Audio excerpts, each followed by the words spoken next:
we are within 5 minutes of being on time. That's even better than last week, I think. It is Tuesday night, and it's 9 o'clock, so it must be time for some 2A Tuesday action. So welcome, everybody. Thanks for being here. First and foremost, we want to kick the chat off with a couple things. If you are watching us on YouTube and you are not commenting out there in the chat, we don't know you're here. So please drop a line, say hi. We just want to know who's in here so we can tell you hi. And my wife always keeps a nice list of everybody that joins in the chat so that we can shout everybody out by name when we wrap up the show here in an hour and a half, somewhere in there. So we will say hello to everybody here. Out in the YouTube chat already, it looks like we've got Calaveras 32 Special, the Tacta Dill Pickle. And I just made that up, and I said I wanted to be the first one to call him that on the air, so hopefully I am the first one. And hopefully Tacta Dill Pickle sticks, because that's, I think, pretty stinking genius. My beautiful bride, Sandhills Sweetheart, is out there. Gun-loving Grandpa, what's up, Buck? Seven Wonders, we've got, who else do we have? Mr. Boob Sweat leads to pearl necklaces. Mike. Oh, wait, that's tomorrow. Never mind. Snob's Wife 76 is not feeling well, so you get to feeling better. Thanks for stopping in. We appreciate the thumb up. Mad Sexy's out there. Who else do we have? Rob D. Dwayne Kester. What's up, Dwayne? 10X Shooters. 9mm. Hill Climb, Ohio, JB. And Patriot in the Dark is in the house. Ozzy's barking at the moon. Obnoxious is can't count. And people are starting to join. Keith Gregory, I'm going to lose track. Gary's out there doing double duty. So we'll let everybody say hi as we go through here. Let's go through our panel of esteemed guests. Let me switch the banner there so everybody knows that's what's going on. What do you guys think? Do you like it better like that or like that so you can see Mr. Orange Man Good's little face over there? I like the red covering you up. All right. We will get to rolling here. I feel like I've been infringed. Well, you're not being infringed. What you're being is overlaid. So that's not bad. Yeah, see, I can deal with being over. I've never actually been overlaid. Easy family show. Keep it clean. All right. As a married man, you have a license to do whatever you want to do, but we don't have to talk about it. We don't want to hear about it. All right. Let's give you a chance to just say hi. He's already being his name. He is the obnoxious one. Hello. We've also got, I don't know what's going on with your picture, but I don't have a picture of you, an avatar up there. Travis P11, King Travi. But yeah, I don't know where it's at. Can you hear me okay? Yeah, there it is. I see it. There you go. I just found another picture. It didn't have one loaded for whatever reason, but man, I'm doing good. I appreciate the invite. Quick plug. Make sure you check out my channel, Travis P11, over on YouTube, and we'll be doing Caliber Corner on next Monday. This coming Monday at 6 o'clock Central Time, 7 o'clock Eastern Time. We'll be done before Guns and Geeks kicks off with Never Enough Ammo. So thanks, man. Awesome. Thanks for being here. All right. Holding it down just a little bit south of me, we've got Gizzard Gary. Hello. Thanks for having me. You betcha. All right. And then I don't know if he is at a point where he can say hi. Squib is still at work, like always, for another half an hour. And I'm going to unmute you long enough. If you can say hi, cool. If it's noisy, I'm just going to turn the mute right back on. And we won't get to hear you say hi, Squib, but we'll give you a chance. So you're off mute. Hi, Squib. Hi. Yeah, thank you for the long intro there to allow me a chance to try to get to a little bit quieter place. It's never, I thought you were about to do intros earlier and the plant manager went walking up to me. So, you just seen a person rip their earbuds out so fast. Thanks for the invite. Hope we have a good show tonight. And yeah, I'll kind of stay in the background here for a little bit. If you need a quick yes or no answer before 10:30 or 9:30 your time, I can pop in. Otherwise, I'll just kind of try to avoid drowning everybody out with all this factory noise. Yeah, no worries. I'll go ahead and mute you back up here now. We will leave you alone, Squib, until you get a chance to get out of work. So what we'll do is I don't think I have to actually call on you or pick on you. You just go ahead and unmute yourself whenever you're ready to jump in and join the conversation. So, all right, a couple things here. I already told everybody to comment out in the chat so we can see that you're there. If you have not yet subscribed to the channel, if you're new here, then please click that subscribe button, and then next to that will come a little bell icon. And if you click that and hit all notifications, then it tells you as soon as one of these gets scheduled or we go live or any of the other videos get posted up on the channel. If you have not yet, we do appreciate it if you hit that little thumbs up button. It lets YouTube know that you care about us. And then make sure you share it too. Share the live chat tonight. Share it all over the place. Copy the link if you need to, whatever. Send it out, text message, telephone, tell a friend. We just want everybody to know what we're doing here. So you guys can all help us out with that. I don't know for sure how this chat's going to go, where it's going to take us tonight, guys. That being said, I may not get a chance to hold down a whole lot over on the YouTube typed out chat there. So if I miss questions or comments, then I'm going to depend on a few of you. Gary, I know you always hold it down very well over in the chat. If there's stuff that needs to be addressed as far as a little bit more interactive chatting than what we normally do, go ahead and call that stuff to my attention if I miss it. Same thing to my beautiful wife over here off the side that you guys can't see on the camera. And so, and anybody else as well, but I know Gary's always good about keeping the text chat stuff going and holding down the fort as far as the banhammer goes. So I'll do my best. That's all I ever want from anybody. But everybody else too, if you want to, go ahead and join in there. Let's do without the banner there. Okay. All right. So the first thing I want to talk about, and I already know from the chat that some of you are kind of sick and tired of hearing about that one particular retail chain that we have in the United States and a few other countries as well that originated down in Arkansas. However, here's what I do want to say, because part of what we're going to talk about tonight may circle back around inadvertently to this, because we're just going to talk about what can we do, what should we do with all of the attacks that are coming from every direction. It just feels like it's getting worse every day, and every tragedy that happens, every bad person that does something stupid with a firearm or something evil with a firearm, the hits just keep coming and coming and coming, and they're getting worse and worse. And I don't know if anybody else thinks this, but it just seems to me like some of these people are doing it just to prove a point and make things worse and stir it up intentionally. Some of these acts of violence that aren't, I guess I can't call them random acts of violence, but they are acts of violence. And these people understand fully well what they're doing and what the repercussions are going to be from their actions. So some of it, I think, is kind of intentional that this keeps getting stirred up. We all know what happened today. If you don't know what happened today with Wal-Mart, then you've probably been hiding under a rock, or you haven't been close to a television or a radio or any kind of social media today. So you can go do your own research on that. Almost everybody posted up videos about that. Travis, I think you even dropped 2 videos today about it. But here's the thing. One of the things that people are going to say is we need to stop going there. We need to stop giving them our business. We need to start supporting the local businesses, things like that. I get it. I'm with you. Here's the thing.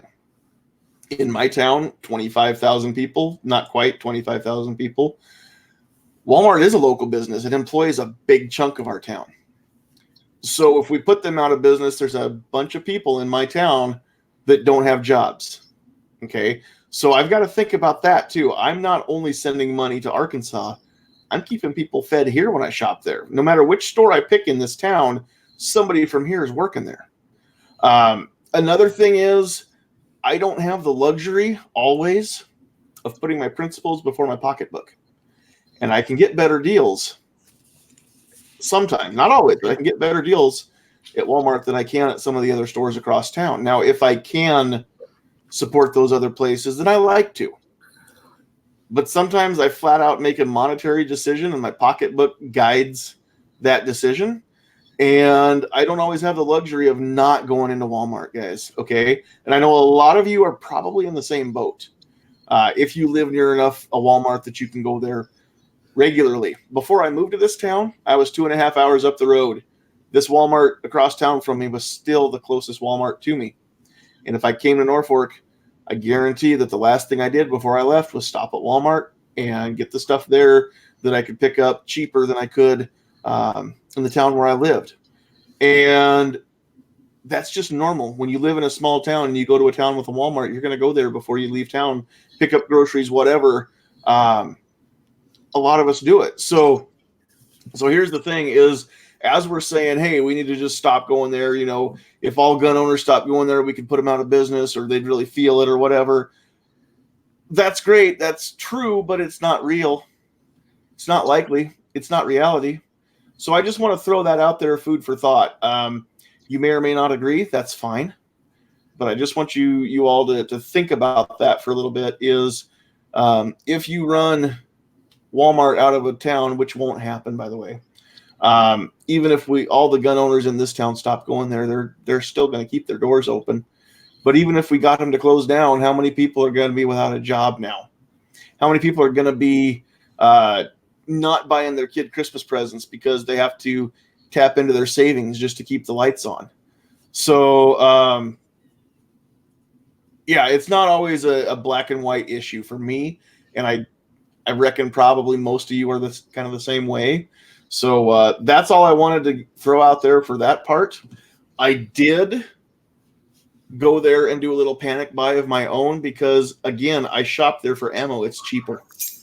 And I don't have the luxury of always going and ordering that more expensive stuff just on the principle of Walmart won't get my money then. Okay. Yeah, they're jerks. I still gave them more money today because ultimately it comes down to I still want to be able to shoot and afford to shoot. And I bought up what I could of the stuff that always was a better deal there. So you can call me out on it, blast me all you want. I don't care unless you guys are going to send me ammo. I'm buying it where I find the best deals. That's no longer going to be Walmart. Okay. Not for 9mm anyway. So that already is no longer going to be an option. I'm pretty sure if I went there tonight, there's probably none on the shelf. I was one of the first ones in line, but there were 2 people lined up behind me and I went on my lunch break today. So I barely got in there in time, and I didn't buy everything. I just bought the stuff that I typically see cheaper there. I'm going to have to find a different place to buy it from now on. I get that. It's going to cost more. I understand that. Whether or not you think that I should have bought that stuff up, I don't care. But I'm not going to hide the fact that I did it, and I don't care who likes it, who doesn't like it. So, all right, enough about them. Let's circle the wagons up. We've got a tax coming from there, and it's not just about the ammo. It's about the open carry, right? Walmart is not okay with you walking down the aisle with your shirt tucked in behind your gun in your holster. They don't mind if your shirt's over it. Somehow, magically, you are dangerous now if you open carry. So, I'm not going to say that let's focus on that store, but let's open up there. Is anybody honestly more dangerous if they're open carrying or concealed carrying? And if anybody wants to get into the discussion of open carry is stupid or it's better or whatever, we can go there if you want to. But what do you guys think? Is I think I know what you guys are going to say, but well, Walmart went full virtue signal. I mean, not only did they say they don't want people they're respectfully asking you not to open carry, but they also said that we need to revisit the assault weapons ban and that they're going to be in contact with the White House and everything. So I understand that, people need to go to Walmart. They need to buy stuff there. But I would encourage everybody that whatever you can not buy there, to not buy there. Because one, you're not going to shut them down. No matter what, we're not gonna shut Walmart down, but maybe we can give them a little bit of pause because they're pandering to people who don't shop there anyway. Pretty much. So they've basically told you They don't care about you. You shop there. They don't care about you. They care about the other side who doesn't shop there because Walmart is a big evil corporation who doesn't pay $15 an hour, doesn't provide a working wage, doesn't provide benefits to everybody. They pander to the people that hate them because they know that the people that shop there still need to shop there or still will shop there. So you're not going to shut them down, but maybe you can make them take notice that the people that they're relying on should be the people that they court. They shouldn't court the people that aren't going to be their customers. Mm-hmm. I concur with that. As far as open carrying as a whole, not in one store, open carrying as a whole versus concealed carrying. I know not all of you out there in the chat live in a place where you can open carry. Those of us in Nebraska have that right. As long as we're not prohibited from possessing a firearm, we can open carry in our state in public without breaking any laws. Same thing in a vehicle. If any part's visible, it's not concealed, then it's legal. You don't have to have a CHP to carry your firearm in your vehicle like that loaded. I tell you what, I don't open carry much anyway. And I don't think I've ever done it in Walmart. Even on every second Matters Day, it's usually on a work day, so I don't get to open carry at work, and then I come home and I'm not anywhere else, and I can open carry in my house, and I can make my wife and my cats and the lizards aware of the Second Amendment, but they all pretty well know. Cats don't care anyway, but my wife already knows. She feels more or less the same as I do about most of these topics, and so yeah, it doesn't really do me any good necessarily to open carry always on the second of the month, but I don't do it much around town just because I don't know if it's going to cause a panic. And for me, it's not that I'm afraid that the police will get called, and I'm not afraid that I'll get shot in a misunderstanding, but I usually don't have the time or the patience to even take the chance of dealing with it. And that for me is a lot of it. Is if somebody would try and cause a stink, that's easily a good hour out of my day that I might not have to give, that I have to deal with somebody calling the cops, whatever. They come and tell me, yeah, you didn't break any laws. Maybe it's not the best idea. We've seen all that stuff happen. We've seen that stuff happen across the country. So if I'm carrying, it's usually concealed, which I try to do every day as much as I can and every place that I can. I don't understand, though, I guess, the difference. Why is Walmart virtue signaling? I shouldn't just leave it at them. Why would any business, let's not single out them, let's get off of that topic and get into just general businesses.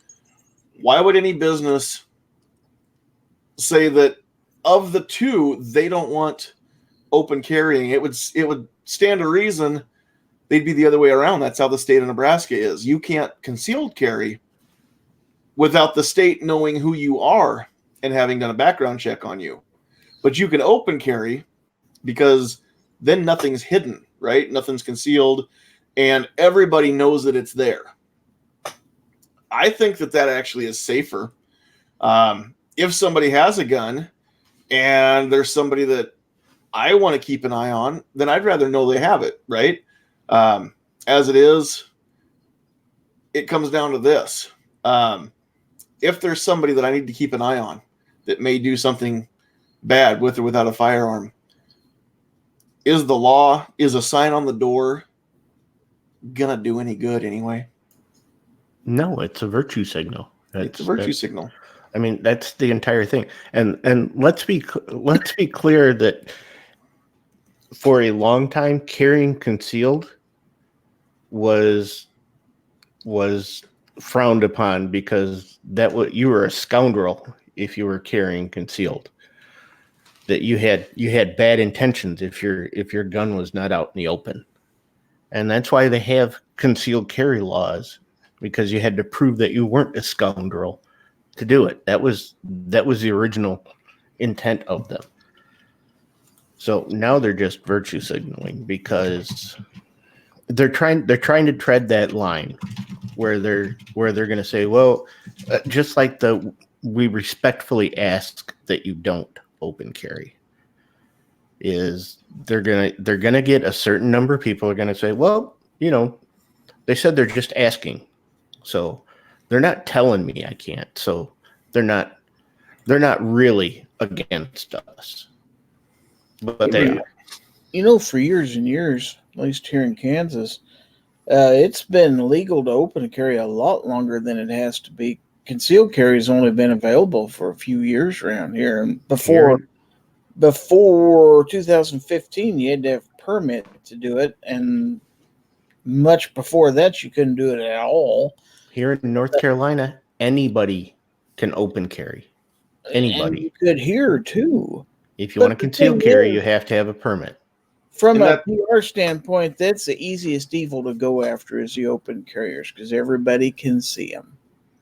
I mean, if you ban concealed carry, then it's like, well, how do you know people are concealed carry? And you're going to have to, have, metal detectors at the doors, blah, blah, blah. But you can ban open carry real easy, because you spot them, it's him and it's him and it's him. Get out of here, It's window dressing. It's very much what you said. They're telling you to get on the back of the bus. Yes. Is what they're doing. They're telling open carriers to get on the back of the bus. One who are probably the most compliant of anybody.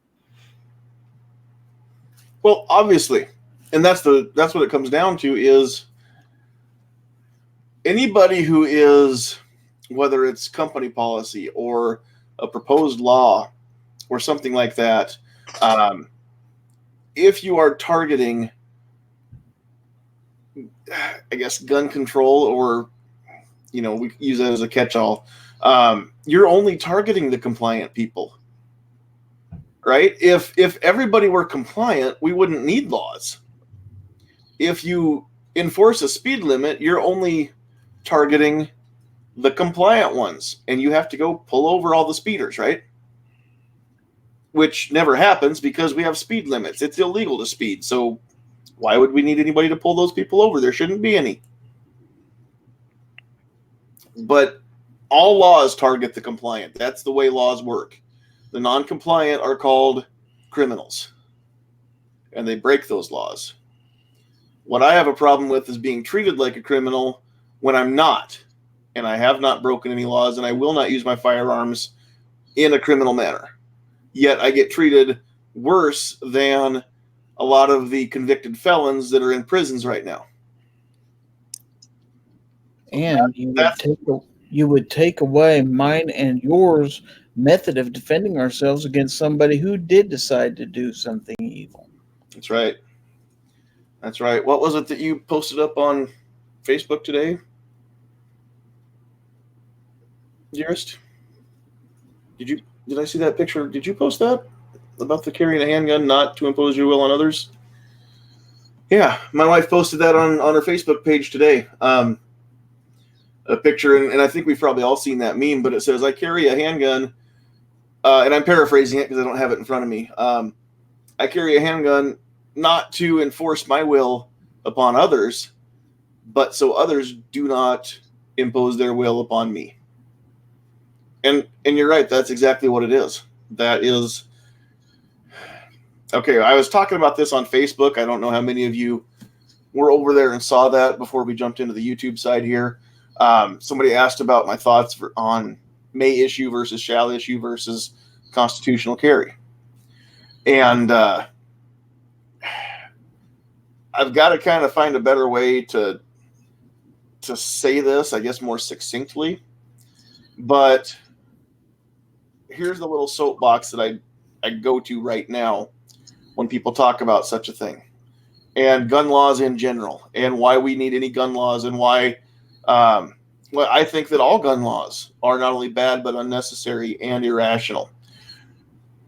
Nobody is arguing the fact that we as citizens, or just as human beings who were born and breathe air, we all have a right to be alive, right? And that's something that nobody argues. Even the anti-gun people recognize the fact that we all have a right to be alive. That's why murder is illegal, because it takes away the person's right to be alive who was murdered. If you take the life from somebody, that's bad, and you've stepped on their rights to be alive or to stay alive. If we have the right to be alive, then it only stands to reason that we have the right to stay alive. And that means that we have the right to defend our lives. Correct? Self-defense and the right to stay alive. If we get attacked, we have the right to fight back. That is not argued. Even by most anti-gun people, they don't argue the fact that we have a right to self-defense. If you came at them with the knife and they had a means to defend themselves, then they would defend themselves too, up to and including taking your life. At that point, your life would be forfeit if you were the attacker. If you try to take the life from somebody else, then you put your own on the line. Yours can become forfeit that way, correct? So if we have a right to be alive, and if we have a right to stay alive, the only way that works is if we have a right to keep ourselves alive by whatever means necessary. Period. If we start chipping away at that whatever means necessary, we erode the right to keep ourselves alive. If we do not have the right to keep ourselves alive, then we have no right to be alive. And if we have no right to be alive, our entire system is gone. The only way that we can have a right to be alive is to have a right to keep ourselves that way, no matter what, by any means necessary. Anything but that in absolute totality is wrong and flawed. That's where I'm coming from. So anybody that prevents me from doing that, no matter how they're doing it, whether it's a law, whether it's a store policy, whether it's trying to take things away from me before I've committed any crimes, any of that stuff, I can't agree with it. I can't agree with any law that makes that okay. There's no way to rationalize that in my mind. There's no way that I can wrap my head around, oh, it's okay this time. No, it's not. If somebody breaks the law, then they lose their stuff. They lose their freedom. Ultimately, they could lose their life. Depends on the law they broke. But if they've never done anything wrong, no matter how much I don't like them, no matter how much I don't trust them, I cannot take away their right to their self-defense, which means I can't take their guns away from them if they have not already lost those rights. That being said, if there's people with guns that I don't trust, and there's going to be, then I better have mine too. Okay, soapbox done. Go ahead. Discuss. Before anybody jumps in there, I want to shout out Double A with the super chat. I see you. Thank you very much. Say it again. Outlaw evil, right? Solves it all. If we just could stop evil, if we just ban evil, that would make it illegal to be evil or do evil. It seems like that law would catch everything, wouldn't it? we should ban evil. We should just ban it. Make it illegal to be evil or do evil.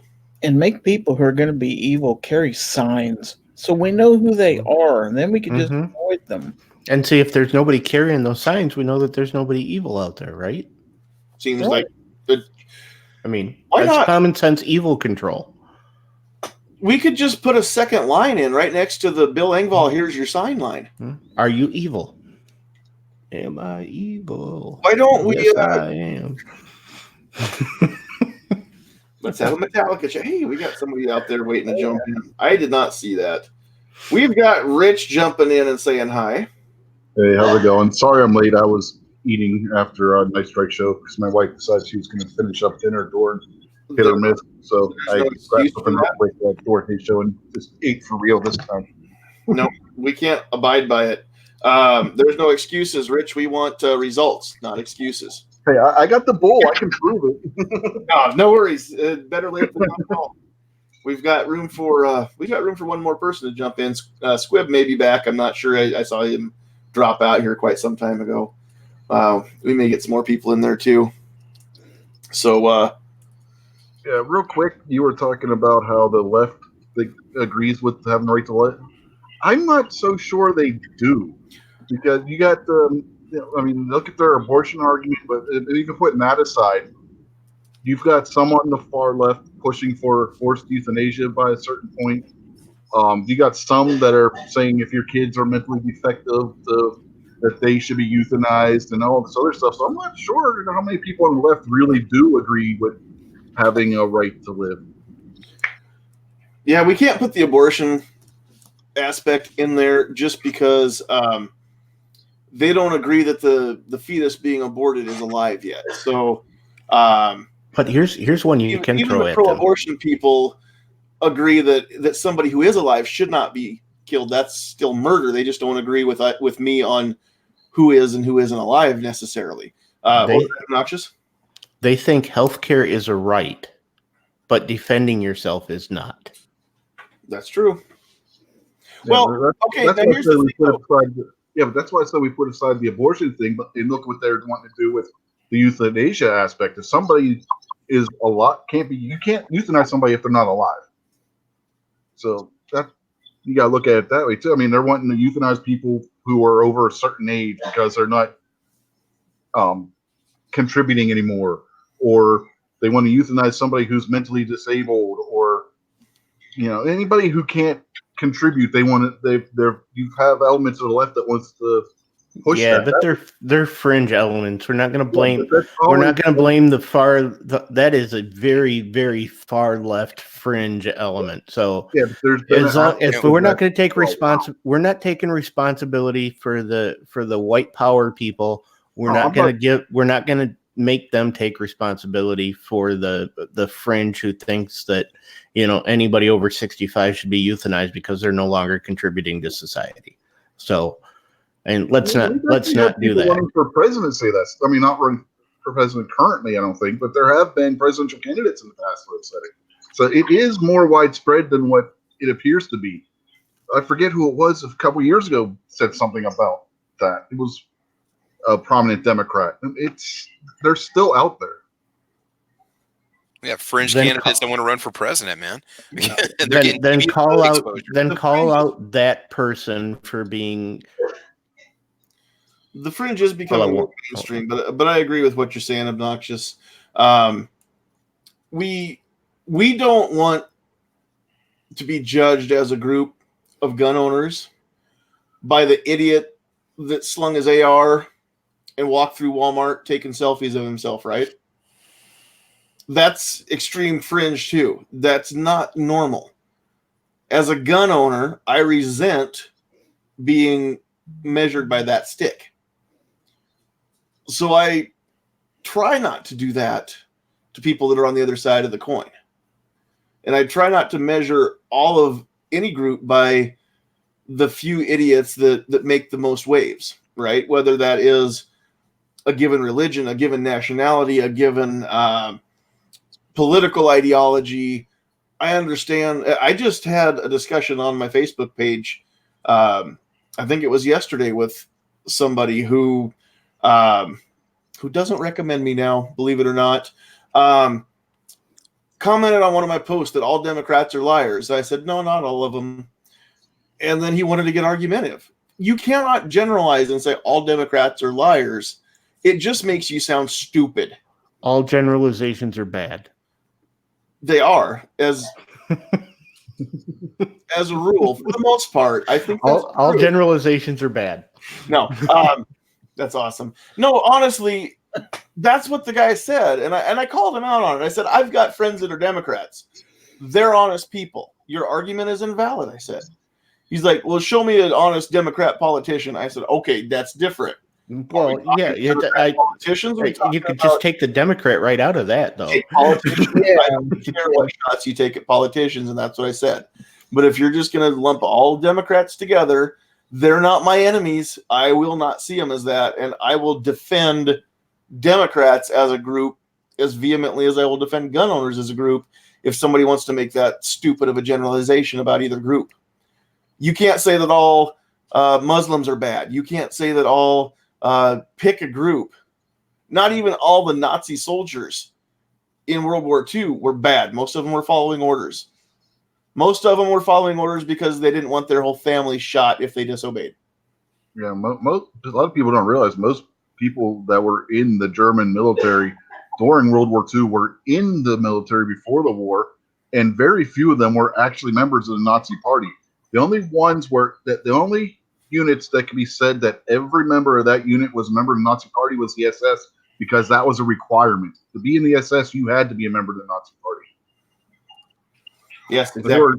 There were high-ranking generals that were not members of the Nazi Party. Most famously among them would have been Erwin Rommel, the Desert Fox. He was not a member of the Nazi Party. He opposed the Nazi Party from the inception. He was an old-school German military officer from before World War I. G-Web's out there in the chat wants to, I think, take pot shots at 9mm shooters, which is fine. He's not saying that they're all bad. I think he just doesn't have a lot of use for people who shoot 9mm, and that's fine. I got a heck of a good deal on a whole bunch of 9mm today, though, when I went to that place. So their numbers are dwindling. We can't get ammo anyway, G. Yeah. No, I'm just kidding, man. It's all good. Yeah, I bought a bunch of 45 ACP today. Yeah. Like I said, I mostly see the best deals there. It was on the Federal brass case and then the Winchester white box, and I bought every box that they had on the shelf in the ammo case today of either brand. What was it going for? I know who to come and see now. Let's see. I don't remember the exact prices now, but it was good deals. Like I said, the stuff that I don't usually buy, I left. I didn't want to clean out the whole store because I didn't want to spend that much money. So you're still talking about the Walmart thing? I'm talking No, about. we're kind of going back to it occasionally, you know. Talking Okay. about millimeter. Oh, my phone overheated. It happens about every fourth time I use StreamYard. I can't explain why, and shut off. But it didn't matter. I was at work anyhow. I'm out of work now. All right. So, you want my take on the whole Walmart thing? Do you have a different take? Well, I don't know. You haven't been listening to all this, have you? I've watched a few videos today. I haven't had a whole lot of time, but I know a lot of people are up in arms over it. If you can, I'll tell you what. I'll give you 60 seconds. Can you do it in 60 seconds or less? I'll try. All right, go. It's a non-issue. Order online. Next subject. Okay. Good enough. Yeah, we'll try to stay away from that topic now. But ultimately, what it comes down to is, I mean, this chat's just kind of going wherever. I like it when chats sometimes just go wherever. As we're talking about how grouping people together and making generalizations. Generally speaking, all generalizations are bad. It seems like I've heard that somewhere. Yeah, I don't know. Somebody really smart said that once. I'd like to meet that guy. One quoted him. So let's see here. Now I kind of lost track of where we even were. Somebody get me back on track, or come up with a new. Your Facebook. Somebody on Facebook who doesn't recommend you anymore because you got on them for saying that all Democrats were liars, and that was pretty. You were talking about generalizations, but you're not getting generalizations mixed up with stereotypes, right? I don't think so. The stereotypes are rooted in. How do you want to say that? They're based on reality. Based on there's some truth to them. There's some truth to them. Maybe an exaggeration, but there's some truth to them. You know, like the stereotype or generalization. I don't know which it is. When people say all men are the same, well, we're not all the same, and we all know that. But as a rule, typically, if we're grumpy, you give us a sandwich, and we're going to feel a lot better. So I don't care what color your skin is. I don't care if you're married or not. I don't care if you're into women or men or whatever. Typically, we're all kind of the same way there. That's probably all humans. I think females probably that would qualify too. But the point is that, stereotypes aren't always, they're not always even wrong. No, Vanessa Kitty, we're not saying all generalizations are bad for real. We're joking about it. But sometimes they're dangerous. just like the guy that said all Democrats are liars. I'll never believe that. I don't think that all Democrats are bad. I don't think most Democrats are bad people. And I don't think that somebody who I consider a bad person, it has nothing to do with what box they check or which ballot they're given in the primary election. I could care less what your political party is. I don't agree with everything the Republicans say. I don't agree with all the Libertarians say. I don't agree with all that the Democrats say very often. I don't agree with any of that they say. It doesn't matter. It doesn't matter to me. If I think you're cool, I don't care about anything else but the fact that I think you're cool. And that's kind of how I judge people, is whether or not I think they're cool. But in this group, the generalization, whatever you want to call it, a lot of times we'll call each other out if we think we're misrepresenting the group publicly. If somebody is making a statement or doing an action that represents our community, and I know there's a debate over are we really a community? Whatever, that's a whole different one. But you can just say gun owners.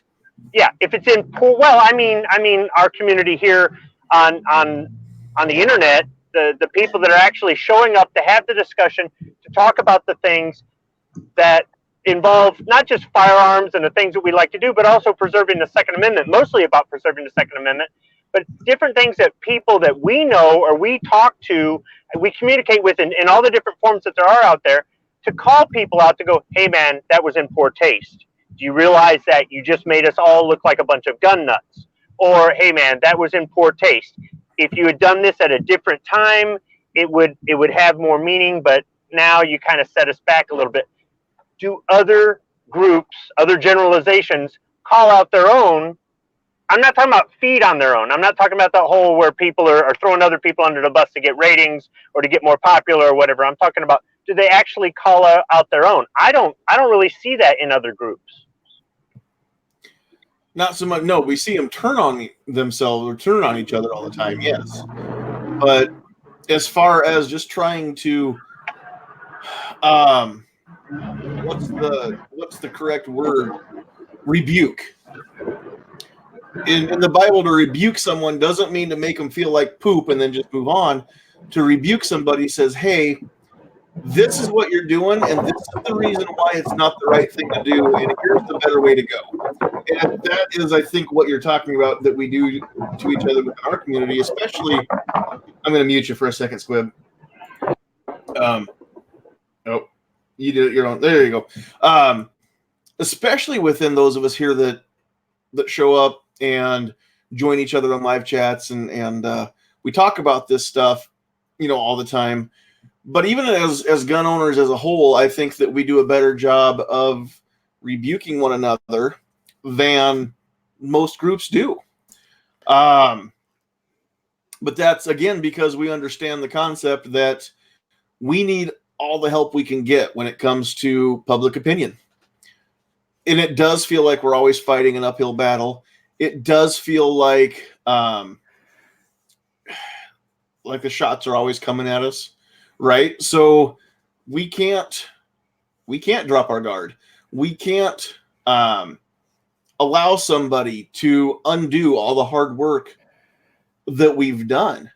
I don't know how many other, call it a community, whatever it is. I don't know how many other communities there are out there as far as social communities that have to work as hard as we do to keep our image from getting rubbed into the dirt all the time, right? And I'm thinking about like the LGBTQ community.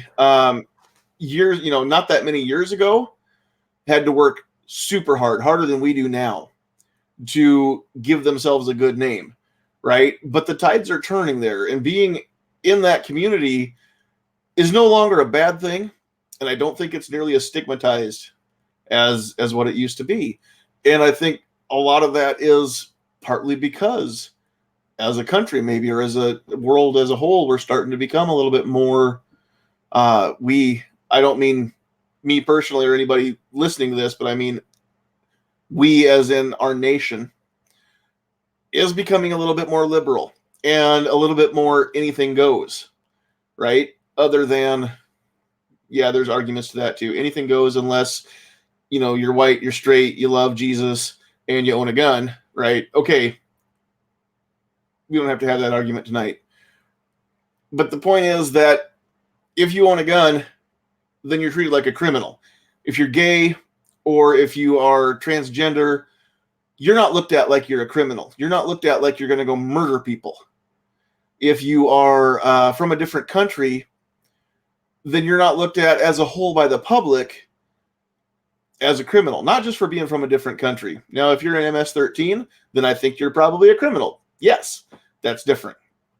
Also, if you cross the border illegally, then I do think you're a criminal because that's a criminal act.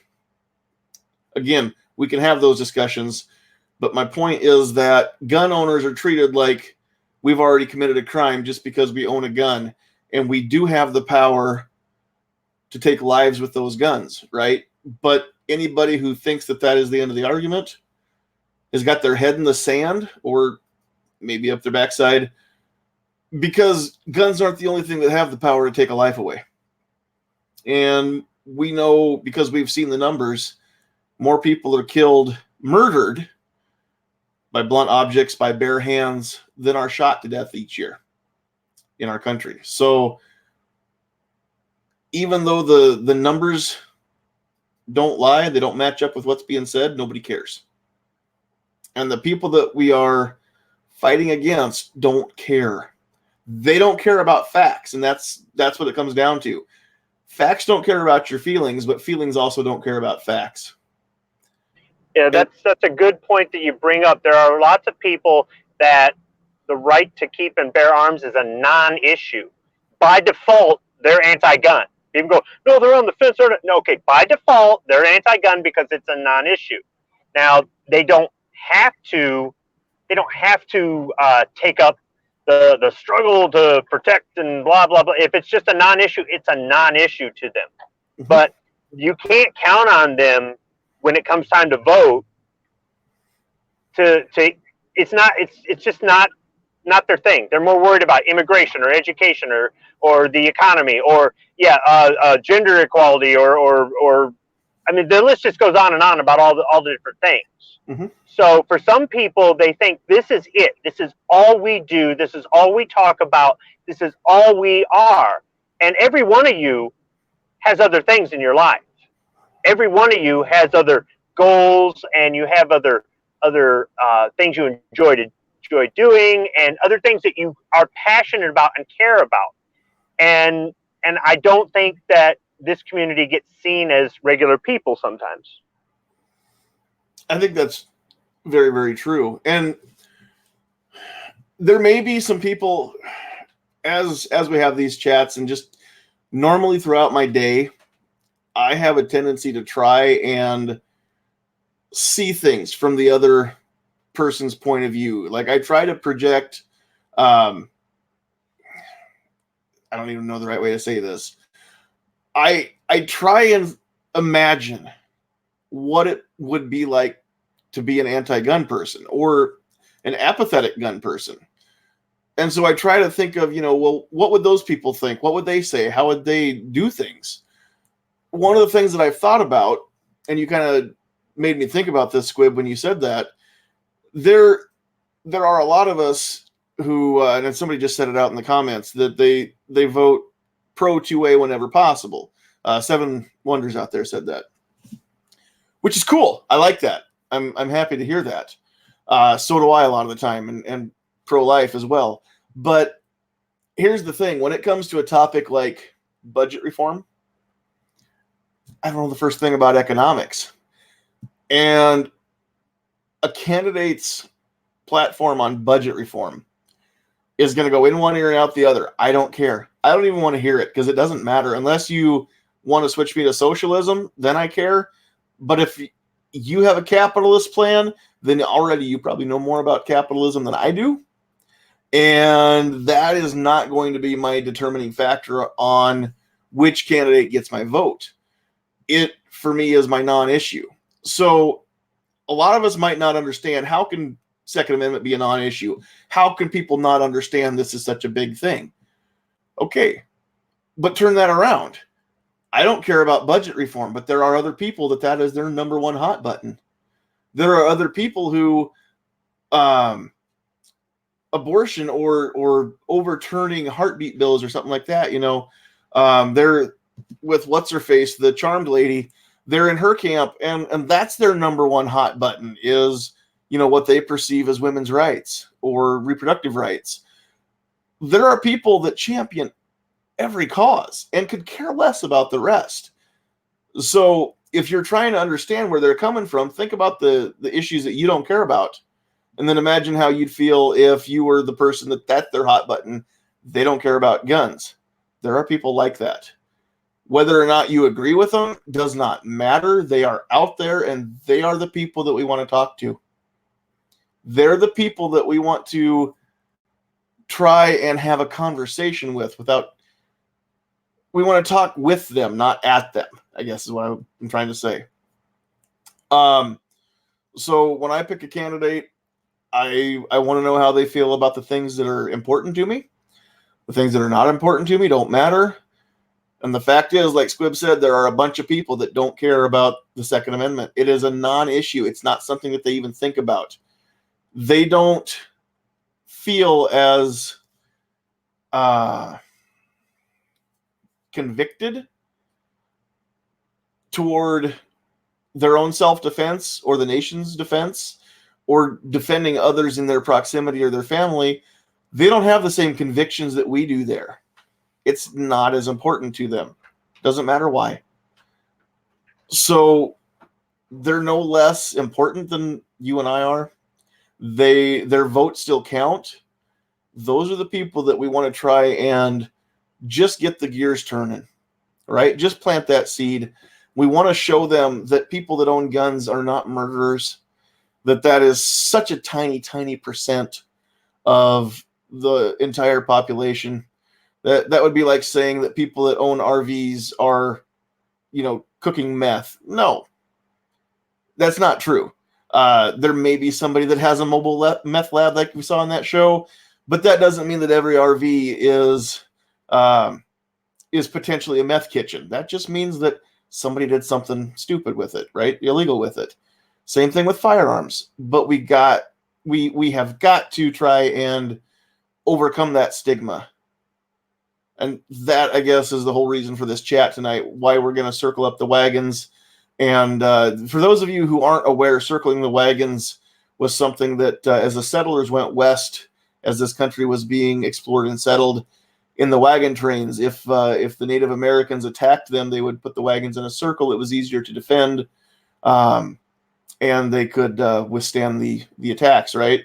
So that's why we're circling the wagons tonight. That's why we are coming up with like the best ways to combat these attacks. And I don't want to necessarily have an actual all-out fight with people who disagree with us, because that doesn't get us anywhere. All that does is we've got two people doing this, right? Well, neither one's going to back down. Neither one of them's right. Neither one of them's wrong. They just feel differently. So how do we avoid that and get the conversation going and get the dialogue flowing? And I honestly, AA, I don't disagree with you. You can call those people sheeple, but if you and I want to have a dialogue and I call you a name that you don't appreciate, first off, then what kind of dialogue can we possibly have, because I've already pissed you off? So name calling is not the way. I don't care what name you pick. We call those people people. Just saying. All right. I kind of feel like I was yelling at people. I wasn't meaning to. Yeah, I can change the subject a little bit. You were talking about the circling the wagons coming from the west. Do you know where that actually originated before they started doing it in the west? I'm gonna guess somewhere in Asia. No, Europe. The gypsies. When they would make camp at night, they would circle their wagons so that they could protect themselves from local townsfolk who would have the wrong idea about them. Because remember the old stereotypes about gypsies. They're all thieves. They're all murderers. Yada yada yada. They'll steal your They would children. circle their wagons when they would camp at night to give themselves a defensive fortification of sorts, as a defensive mechanism. Absolutely. Blitz has a crazy viewpoint out there. Talk to them like you talk to anyone else. That's kind of my point. Yeah. We cannot have an open dialogue if we're going to say things that shut people down and stop them from listening before we even get started. So you've heard me say it before, and I can't stress it enough that calling people demo rats or any like libtards, any of those words, they are not productive. They are harmful. And that's what the other side does. They call people names. They try to shame people and call us dumb or stupid or deplorable, redneck, any of those terms. And we don't like it. And we don't want to talk to the people that call us names. So why would we start off on that same foot? Seems like we just will put a bullet in that foot because that's what we're doing. And I know you didn't mean to disrespect Double A, and I didn't mean to come at you maybe as hard as it seemed like I was, but the point is, and I wasn't meaning to single you out. You were just happened to be the one that dropped that comment in there. The point is, we can't be calling people names and then expect them to listen to us. That's just silly. I don't start out calling them names, but when they just keep throwing their feelings at you and they talk over you and they don't want to listen to facts and they want you to hear them, but they don't want to hear you, at that point, all right, now I've lost my patience. You're getting a whole bunch of names and I don't care. Which, I mean, whatever. At that point, we're already not having a conversation. I guess my suggestion would be the only thing you can do is say, all right, clearly you don't want to have a conversation. You want to give a lecture. When you're ready to have a conversation, let's talk. In the meantime, we're not getting anywhere. Have a nice day. Unfortunately, I think the vast majority of the other side from the pro 2A side does not want to have a conversation. I think we've moved past that. I don't think the vast majority of them want to have a conversation. We've got a lot of people on that side that can't have a conversation. Yeah, a lot of them on that side, their idea of a conversation is agreeing with them. If you don't agree with them, you're not having a conversation. Mm-hmm. Right. Yeah. So unfortunately, I think we're moving past this point, and I made a video last year, I think it was, that, are we heading for another civil war? And I honestly am not sure anymore. I think we may be, because, as it's been said many times, we think the left is wrong. The left thinks we're evil. So therefore, anything that they can do, anything that they do is justified because they're doing it against evil. At least in their own minds, yes. That's why the milkshakes are, the concrete milkshakes are okay. The beating up of conservative, because they're fighting Hitler in their mind. Mm-hmm. Right? If Orange Man Bad is literally Hitler in their eyes, then anybody who doesn't oppose him is SS. Mm-hmm. So you're right. And if we try to see where they're coming from and try to look at things and see things the way that they do, whether we agree with it or not, we still need to try and be empathetic and see what they're seeing, right? It makes me think of Star Wars when Anakin and Obi-Wan are about to throw down at the end of episode 3. And Obi-Wan's like, the Sith are evil. And Anakin says, in my opinion, the Jedi are evil. He did what he did because he thought it was the right thing to do. Now, we see the Sith as evil because that's how George Lucas wants us to see them. But the point is that everybody thinks the other side is the bad guys. Everybody thinks they're the good guys. Otherwise, why would we get in a fight, right? I'm not going to go up against somebody that I think is the good guy if I think I'm the good guy. So, and here's the other thing that we run into, I think, a lot of the time as gun owners, but more so than gun owners, as 2A advocates, 2A activists, and patriots, we want to fight, right? We're kind of itching for a fight a little bit. A lot of us are. We want to be able to fight this fight. We don't want to talk about it. We want to be about it. And we don't always know how to do that, but there's a smart way and a dumb way to fight, right? That's tactics. No, I don't think it's that we want to fight. I think it's that we're fed up. That's where it comes from. I also think that we care more about our freedoms than the other side cares about their feelings.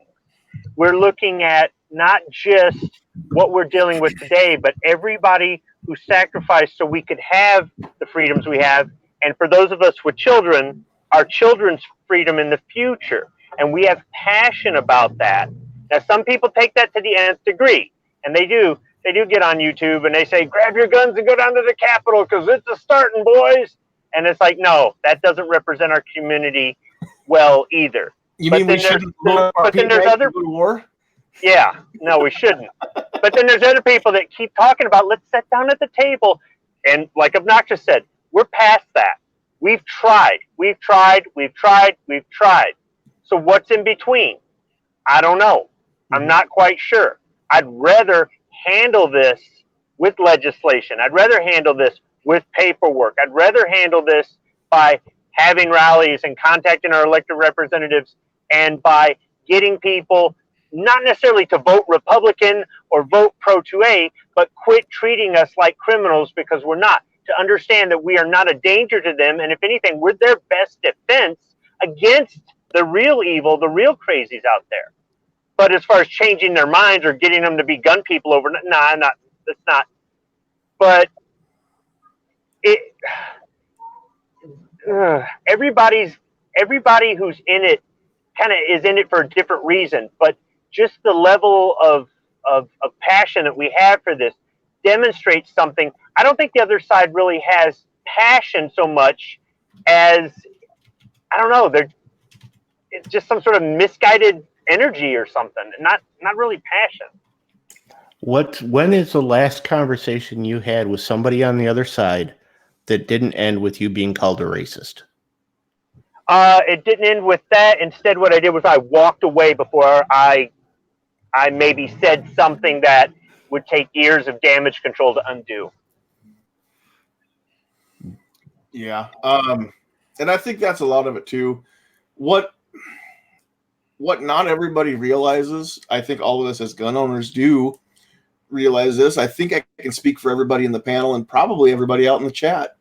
Gun owners, we feel about our firearms the way that people who practice martial arts feel about their skills, right? What's one of the first things and I have never taken classes in martial arts, but I know a little bit. I know that one of the first things that a good sensei teaches the students is that you do this as a last resort, right? You try to avoid a fight at all costs unless you can't avoid the fight, and then you win and you win decisively, right? That's what martial arts are for. Which is how I feel about my firearms. I will do everything in my power to avoid ever having to use a firearm unless I have no other choice, in which case I will win and win decisively, hence the firearm. And because I don't know karate. And I think that if we were able to just convince people that drawing our gun as a last resort, then maybe we wouldn't always get looked at as criminals. But the problem is, again, we're judged by the few crazies that load up their PMags and go to war or go to the Capitol or whatever it was that what's-his-face got in trouble for saying. We all get judged by those extremists, right? Every group gets judged by their most extreme members. Or, again, generally speaking. I want everybody to just learn what I've learned in my nearly 5 decades on this planet, is that gun owners and bikers are the best people on the earth. And unfortunately, both of those groups get looked at as the scum of the earth. And there is There is no two groups that I would rather hang out with that I know would have my back if A lot needed of them be. are in the same one. A lot of those people in each group are also in the other group. So Gun a lot of owners and bikers. A lot of bikers around here are CEOs, CFOs, accountants, engineers, program managers, and during the week they just make sure the goatee and the shaved head kind of blends in with their suit and tie, and then on the weekends they throw on the chaps and get out the Harley and try to look the part. But yeah, it's not the Hell's Angels. It's not like that. No Sons of Anarchy, huh? Well, I'm not talking about those guys either. those guys were outlaws and they were proud. Yeah, but you know what though? What the guys that have the 6-figure jobs during the week but are bikers on the weekend try to look like that because it's a little cosplay sometimes. Because it's cool, right? Also, though, if you are riding your bike, you're in full leathers and everything else, and you've got a vest, it's got patches on it, chances are, because of shows like Sons of Anarchy and a few others, people are by and large going to leave you alone too and not mess with you, right? Unless they are bikers and they know who's who and what's what. Yeah, you got to be careful about. We pulled up at a gas station. What kind of patches you got on there? Right. We pulled up at the gas station here in town a couple days ago, and the gas pump right in front of us on the same island as us, there was a bike parked, and then under the canopy on the other side was another bike. These guys were, according to their vests, I don't even know if it's safe to mention this because I know this is a real club. So I just, I'll just not even mention them. But this was a legit club, and I got out of the car to pump gas, and I told my wife, those guys are legit. Like, they're not bad people, but that's a legit motorcycle club that's affiliated with one of those big name clubs that you are probably aware of. And these are guys that, you don't want to get on the wrong side of. Here's the thing, though. As I'm pumping gas, this little old couple comes out, walk right past the guy in front of me to the other side of the gas island to get in their car.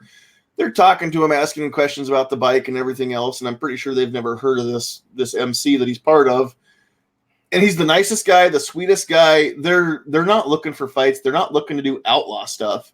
It's just that it's a fraternity. It's a band of brothers that you mess with one, you get all of them, right? Mm-hmm.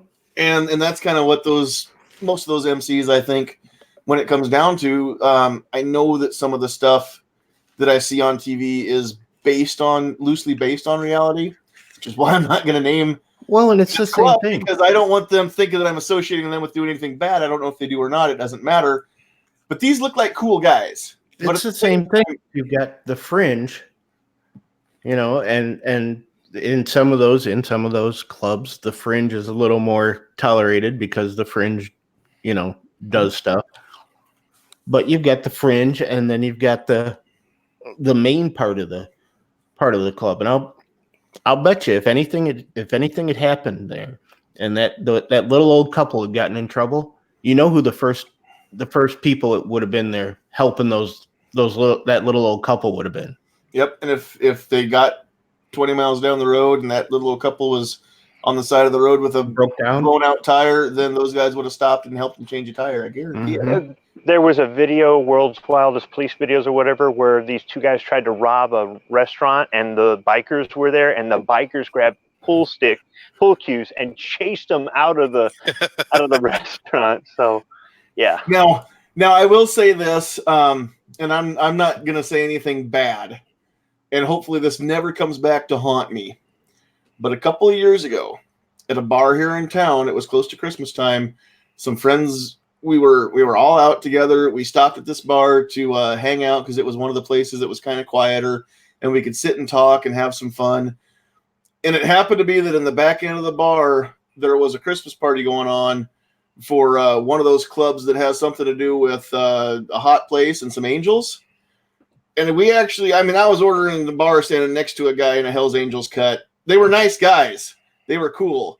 But at the same time, I'm thinking, this is a group of people that I will be polite to, and I will not start crap. Because I know that if I take on one, I got all of them. But see, you brought up earlier about the TV show stereotypes.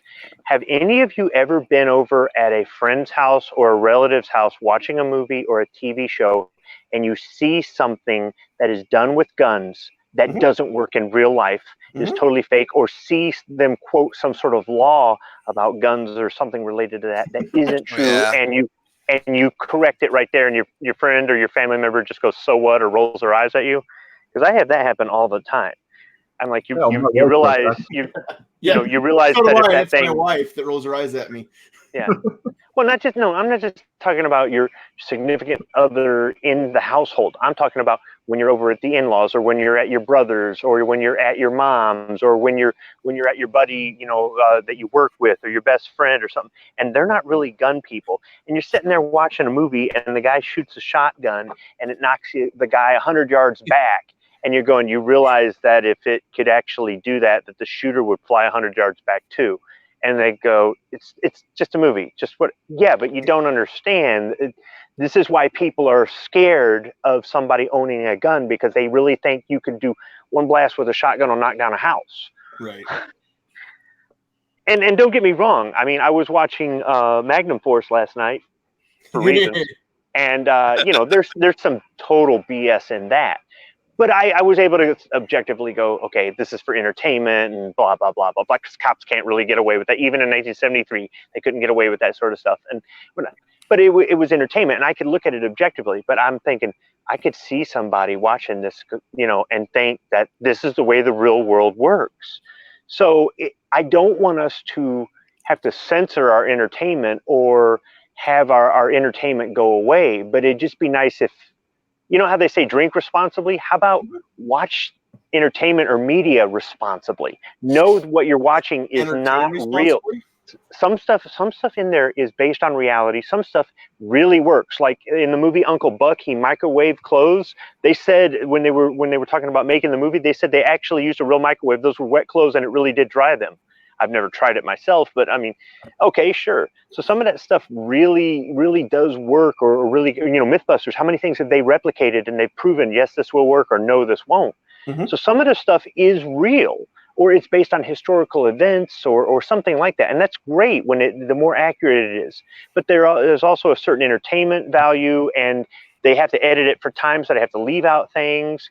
And people get a different opinion of how history actually went down, or how a device actually works based on what they see in the movies. And there's a lot of people out there that don't want to learn anything. Yeah, we've talked about this before. When the police person gets out of their car and they cycle the slide on their auto, right? It should have already been cocked and locked, or whatever is the case. They pull out that pump shotgun out of the trunk, and they have to pump it because it's not loaded up, and then when they get inside, they have to do it again. Or you hear the sound of a hammer being pulled back on a Glock, which you hear a lot on TV. Just saw it on Yellowstone the other night, and I lost my mind. And then I had to remember that it's just a TV show. But the point is that's done because that's what people expect. People want to see that stuff. They want to hear that stuff. It looks tough, right? It's dramatic. Reality will always give way to drama on TV or on a movie. That's just the way it is. We don't watch it to be 100% real. We understand that Arnold Schwarzenegger can't do all the things that we see him do on a movie. In fact, he's made a couple shows where he made fun of himself doing that stuff. So we get it, right? You're right, though. Sometimes it does kind of skew our viewpoints of certain things. I do want to comment out there in the chat that Gabe Stark had said that everybody's talking about picking sides. The people that already have picked a side probably aren't going to change their minds, and that's right. And I've said that before too. I'm not looking to change the 10%'s mind on either end of the spectrum. I'm looking for that 80% that's on the fence or just doesn't care. And that's what we have to figure out. How do we get people to care? How do we get people to have the Second Amendment not be a non-issue for them when they look at candidates or when they look at whatever it is? How do we get people to see us as non-criminals? How do we've got our wagons in a circle, but we don't have provisions forever. eventually we're going to have to get these wagons straightened back out, right? And pick up fresh water, get some food, reload ammo or replenish ammo, things like that, right, on this wagon train. So we can only go so long with people taking these shots at us. We can only hold them off for so long. We've got to come up with tactics to not only win the battle, but long term, how do we start gaining ground, right? And get to the journey that we want to get to, which, maybe on the wagon train it was Oregon, right? But for us, it is to not be seen as criminals and to not lose our freedom. So I'm not saying I have all the answers. I'm asking questions because I don't have the answers always. What does everybody think? What do we need to do? What are ways that actually work? I don't think calling names is a way that works. Vanessa Kitty says, who is Arnold? He was a governor. The governator. He was a politician, Republican, so obviously he wasn't a liar.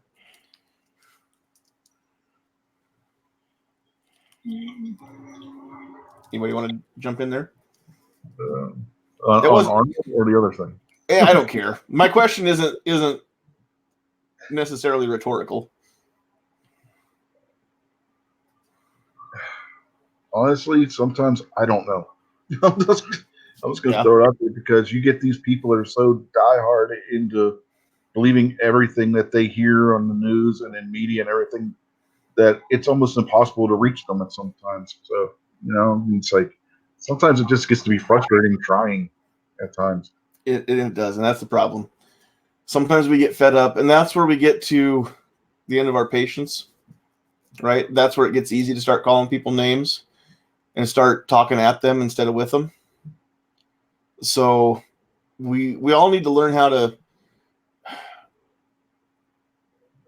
what do I want to say? Pick our, I don't want to make this always sound like it's something bloody. Pick our battles, pick our time and our place to have the discussion. Pick our people who we're going to discuss things with. And if somebody indicates that they don't want to have an actual conversation, if they want to do more talking, and we can't be the same way, right? But if they do too, if they want to do more talking than listening, then we're not going to have a conversation. We have to learn how to move on and just bid them good day. It doesn't seem like we're going to be productive because it doesn't seem like you are open-minded to even finding common ground here. That sounds like a battle plan. It does, but it doesn't have to be a battle.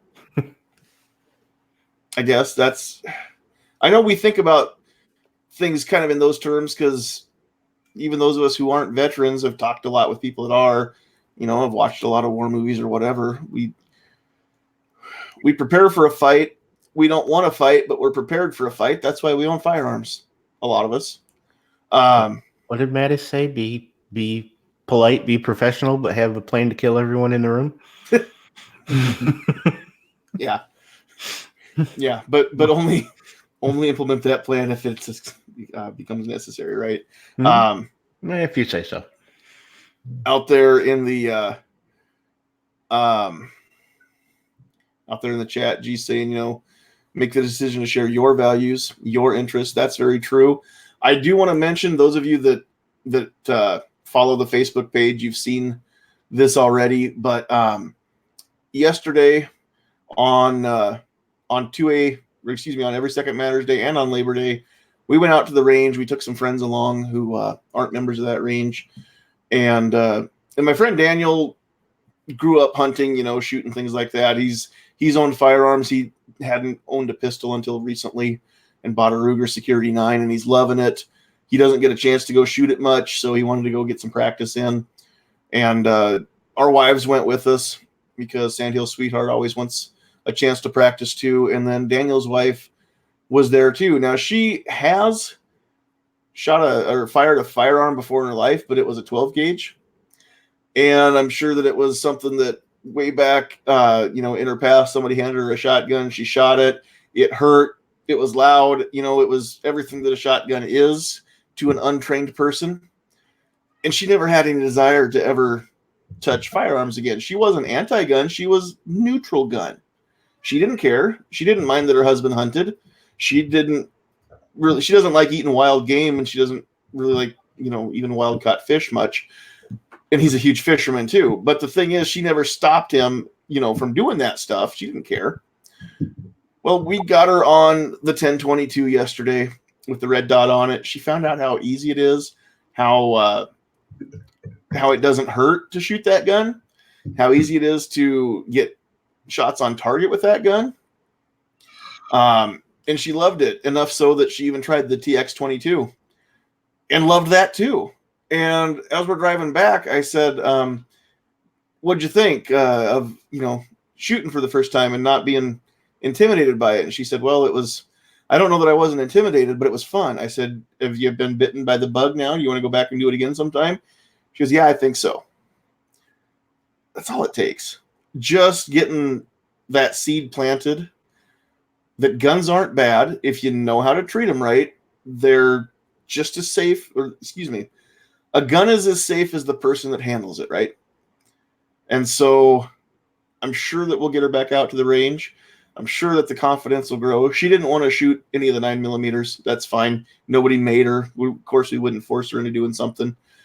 She was the one running the camera for that horrible resolution range live chat or live video that we did yesterday. But it was cool. It was cool to see somebody shoot for the first time and like it. It was cool to see my wife.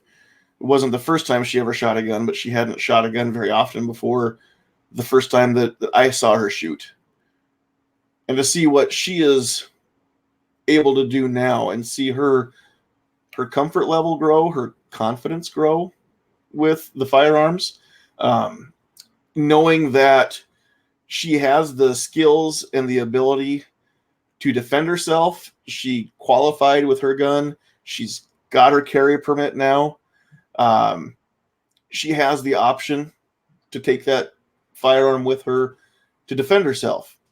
And I guarantee she's the least violent person I know. She's not going to ever try and impose her will upon somebody else. But she understands that she doesn't have the ability to fight off somebody bigger and stronger than her. And now she has that great equalizer. And I think that a lot of the times anti-gun people are looking at guys like me. Again, I don't know if I'm very redneck, but I grew up in the country. I'm a gun owner.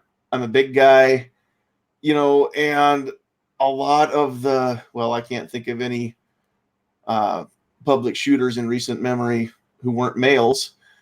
I think that a lot of the times the females get kind of just swept under the rug and are an afterthought.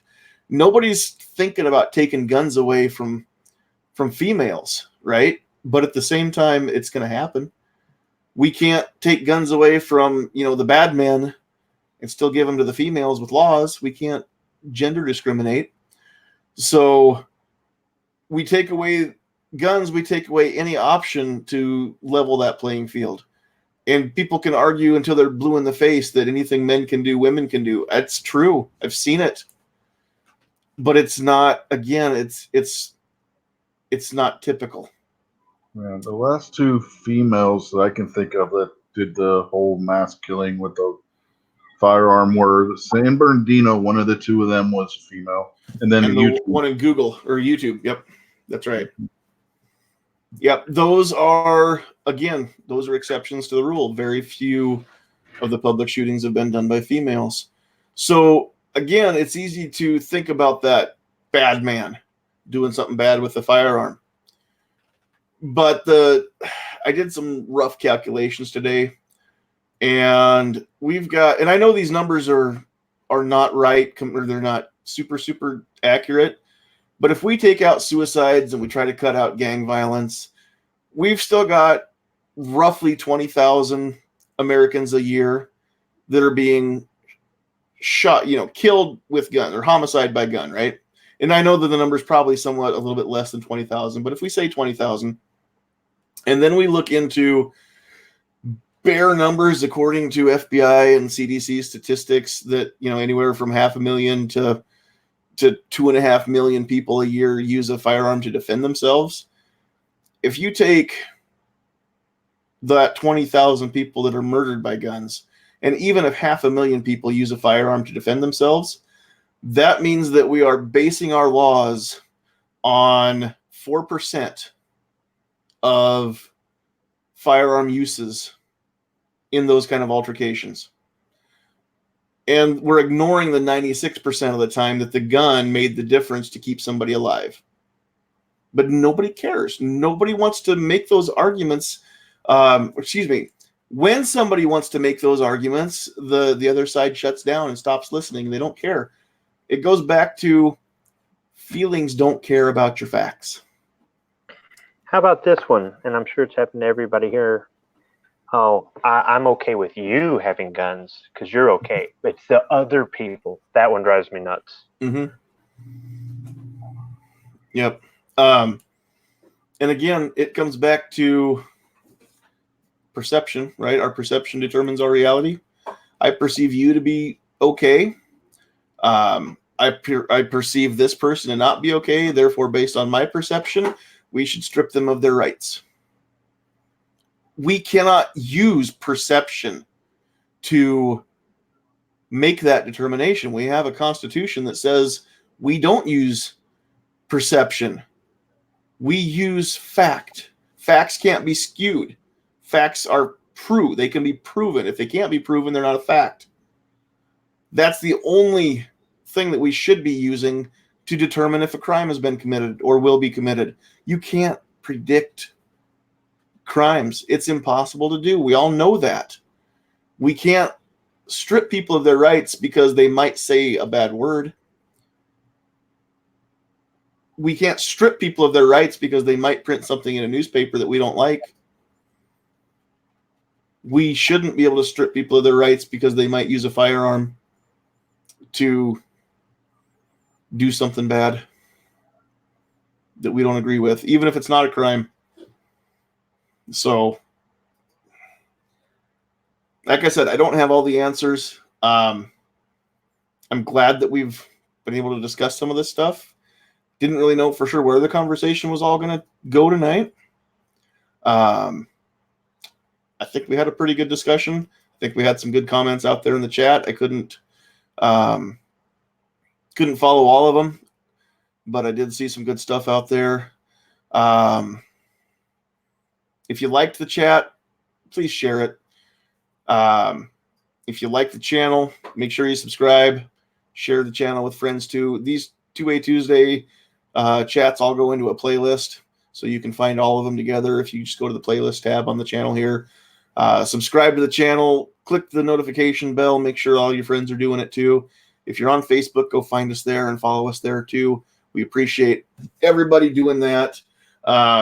And then, mash that thumb up button. Even if you mash the thumbs down button, at least it tells YouTube that you care about us enough to like us or dislike us. So, all right, we will let everybody kind of wrap up here. Before we do that, I'm going to go through the list here and tell everybody good night once I get the list handed to me. Here it comes. This just in. Thank you very much for joining us. We saw Calaveras, the Tacted Dill Pickle. Please help me make that name stick. Gun-Loving Grandpa, Seven Wonders, Boob Sweat Leads to Pearl Necklaces. Mike, Tomorrow's Hump Day. Snob's Wife, Mad Sexy, Rob D, Dwayne Kester. Thanks for joining us on YouTube, Dwayne. That's cool. I haven't actually met you personally, but I know you know my wife.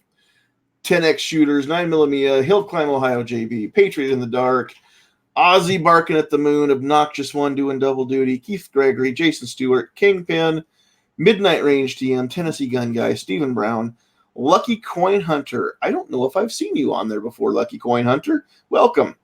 Dusty One, Tread, Double A, TPC, Guitar Man, Pete, Hunan, my girlfriend's back, Blitz, Rich White doing double duty, G-Web's out there, Vanessa Kitty, General Relativity, Foos, we're all going to need a good sale on ammo coming up. Blue Steel 44. If you have not gone to check out Sports Shooters Ammunition LLC, then you need to go do that. Show Foos a little bit of love there. What? Somebody's commenting that Foos isn't selling ammo anymore. See, I'm not even up with the times. When did that happen? Never mind about the sport shooters ammo.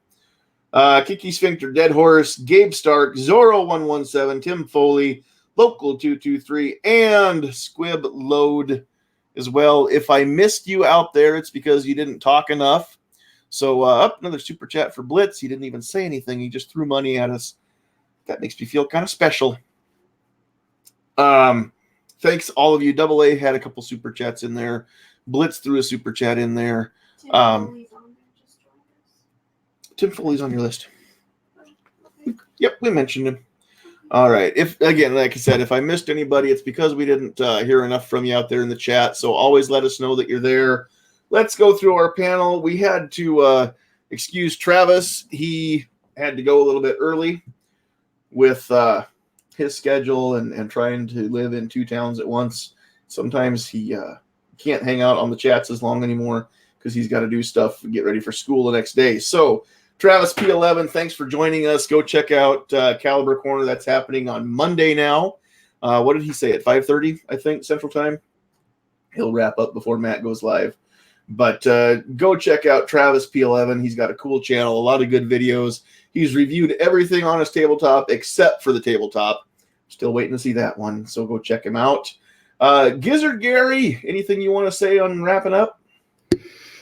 Oh, I'd like to say we had a spirited discussion tonight. Had a lot of people out there. None of this is easy, obviously, but it's stuff we need to talk about and discuss. I think the more we discuss it, maybe it's a little bit easier to digest if we just sit and talk about it. So it's good to have discussions like this. We're not going to resolve it all in one chat, but it's certainly worth talking about. So thanks to everybody out there, and thank you for facilitating this and for having me. Absolutely, and thanks for joining us and for holding it down out in the chat. Obnoxious One, anything you want to throw out there before we wrap it up? We didn't solve everything in this chat. Why was I even here? You solved everything. We just weren't really paying attention to what you said. Okay, well, that I can deal with that. Yeah. Check out my channel, Obnoxious One. I dropped a video on my little Bond arms today, and then I did an impromptu gripe session about Walmart later in the afternoon. So you can check those out. I've got my 1,000 sub giveaway. I'll be doing the drawing for that this week and get that out. And that's about it. Thanks for having me on. Thanks for being here. All right. This week Unloaded, Rich White. Yeah, Sunday nights at 8 Eastern, we're on the Unloaded Media channel. We do a little show called This Week Unloaded. So be sure to check that out. We have some good panelists to show up for that show. So it's always interesting what we get to talking about. We never know beforehand. It's always, almost always a spur of the moment thing. So. That's right. Sometimes those are the best chats. Sometimes we think we have a plan, we think we have a topic, and we don't stick to it, and we have some of the best chats that way. But that's, in my opinion, the good chats are the ones that we get opinions out there. We get maybe some different viewpoints. Passion's never a bad thing either. Sometimes I like the passionate chats. As long as people still can be respectful, passion's always a good thing. So that's cool. All right. Last but certainly not least, he's a nice guy once you get to know him. Squib Load.